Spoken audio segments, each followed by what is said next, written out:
আহ, ধন্যবাদ। বাংলাদেশ পুলিশের trainee constable recruit প্রক্রিয়াটা পুরোপুরি স্বচ্ছ, মেধা ও যোগ্যতার ভিত্তিতে আমরা করি। এই স্বচ্ছতা ও যোগ্যতা প্রার্থীদের নিজেদের। আমরা 3 ধাপে পরীক্ষা গ্রহণ করা হয় ওদের। প্রথমে শারীরিক সক্ষমতা যাচাই পরীক্ষা, দ্বিতীয়ত লিখিত পরীক্ষা, তৃতীয়ত বুদ্ধিমত্তা ও মৌখিক পরীক্ষা।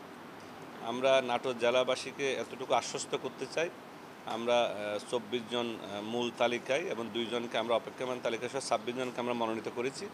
সবাই তাদের নিজ যোগ্যতা এবং শতভাগ নিরপেক্ষতা এবং স্বচ্ছতার সাথে তারা তাদের যোগ্যতার ভিত্তিতে নিয়োগপ্রাপ্ত হয়েছেন। আমরা আশা করব তারা যেভাবে স্বচ্ছ প্রক্রিয়ায় নিয়োগপ্রাপ্ত হয়েছেন, দেশ ও জাতির সেবায় তারা তাদের কমিটমেন্টের আলোকে তারা দেশের সেবা করবে ইনশাআল্লাহ। নগদ পেমেন্টে 500 টাকা পর্যন্ত ক্যাশব্যাক আর লেনদেনে প্রতিদিন ডিপ ফ্রিজ এবং ঘন্টায় ঘন্টায় এসি টিভি সহ দারুণ সব গিফট।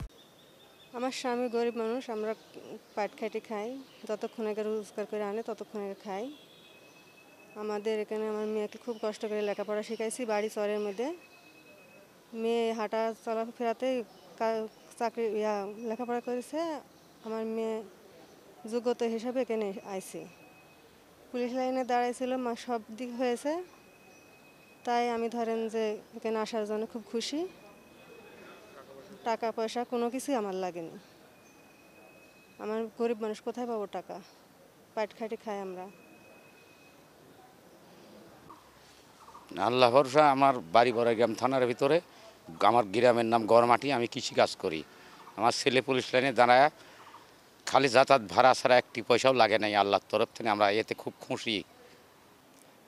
আমার ভাইয়ের 120 টাকার বিনিময়ে বাংলাদেশ পুলিশে চাকরি হয়েছে, এতে আমি খুবই আনন্দিত। কোনো টাকা পয়সা লাগেনি। আমার আব্বু একজন পল্লী চিকিৎসক। আমাদের খুবই অভাবের সংসার, দিন আনে দিন খাই। আমাদের 2 ভাইকে লেখাপড়া করাইতে অনেক কষ্ট করা লাগে, প্লাস অনেক টাকা পয়সা খরচ করা লাগে। তো আমার ভাইয়ের চাকরি হওয়াতে আমি খুবই আনন্দিত।